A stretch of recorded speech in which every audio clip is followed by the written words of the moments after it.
Alien Romulus is not directed by Ridley Scott, as both Prometheus and Covenant were, but he does return as a producer. This time around, Fede Alvarez is taking the reins. While scavenging the deep ends of a derelict space station, a group of young space colonizers come face to face with the most terrifying life form in the universe. But before we go any further, I do want to give a special thank you to the sponsor, Sony, and the Sony Bravia 7 TV. This is an incredible TV at an amazing value. It has things like the new XR backlight master drive, with similar lighting control to the flagship model. It controls thousands of ultra-dense mini LEDs with absolute precision and independence for incredible contrast. Also new is the acoustic multi-audio, with dual woofers, dual mid-range drivers, sound position tweeters, voice zoom 3, acoustic center sync. And they've expanded their studio calibrated modes. These modes take nearly 2 years of collaboration with each studio to ensure the creator's vision is exactly what you see in your living room. Sony Pictures Core has a calibrated mode to ensure you're getting the best quality and premium formats on your chosen content. Prime Video calibrated mode optimizes the picture settings depending on what you're watching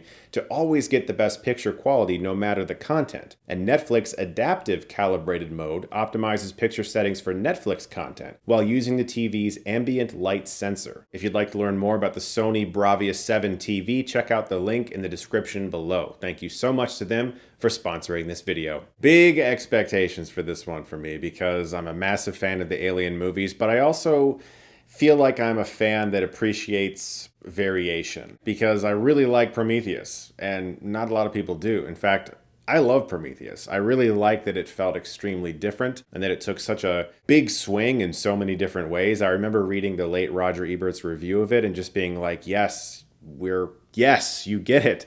And not everybody liked that movie. More people wanted the xenomorph. Lots more xenomorph. Alien Covenant was a mix of both. You had a little bit of Prometheus in there that I really appreciated, but then it tried to be what the fans want, in quotations. And this time around, we had the filmmaker behind the 2013 Evil Dead as well as Don't Breathe, giving his own take on Alien, and in every way you can tell that someone who is well-versed in horror has stepped into this movie, because the science fiction element of the film is, of course, present. It's everywhere you look. It's in some of the tech. It's in some of the characters. But in regards to big ideas, this movie is less interested in that, and it's more interested in horror, in putting characters in a place where there is a monster. And that's kind of what the first movie did. And in every way, this movie is hearkening back to that. In some places, I can see fans looking at it and saying, you're just doing the same old thing all over again. And there are certainly moments of this movie that were fan service or that were callbacks. I won't get into any specifics, of course, but it never really got to the point where it was getting under my skin.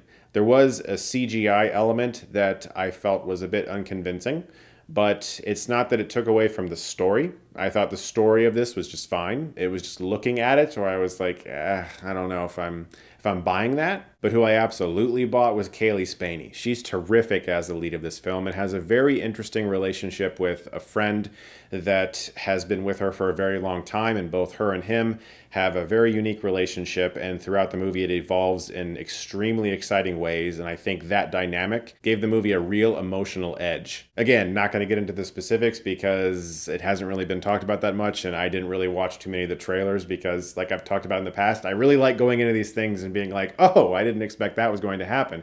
So there are quite a bit of elements in this movie that surprised me considerably. And also, it's Don't Breathe in space. And when I say that, you might think, oh, it's a bunch of characters hiding from the xenomorph and trying to escape. And yes, that is absolutely true. Every Alien movie has sequences like that, but it's more specific than that. It really does feel like the pitch was Don't Breathe in space, right down to the characters themselves, their lot in life, their specific struggles, why they're on this space station and what they're trying to get out of it. And of course, the unexpected surprise in Don't Breathe was Stephen Lang as the blind man being a lot more skillful than they thought. And in this film, it's the perfect organism. So if you like the idea of Don't Breathe, but instead of Stephen Lang, it's a xenomorph, and they're in a space station, you're probably going to enjoy Romulus. If you want more big ideas like Prometheus or even parts of Alien Covenant, then this movie is going to disappoint you.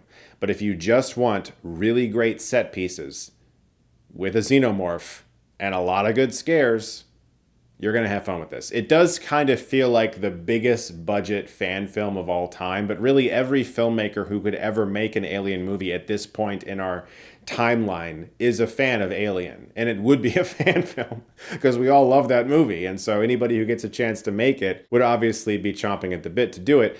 But I don't mean that as an insult. I mean that you can feel the love on every frame. You can feel that Fede Alvarez has such a reverence for this material, and it shines through. And speaking of those set pieces, there was one in particular that I thought was absolutely brilliant.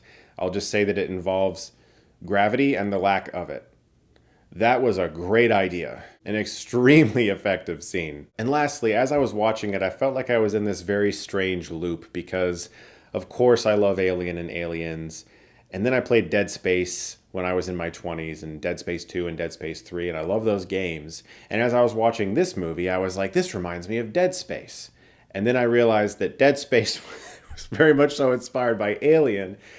And I love all of those properties. And so it was just this really weird, like, paradox where I realized I was watching all of these things that all kind of smushed into each other and became something very entertaining. Guys, I hope you enjoy Alien Romulus this weekend. Thank you so much, as always, for watching. Look forward to more videos very soon, and if you like this, you can click right here and get Stuckmanized.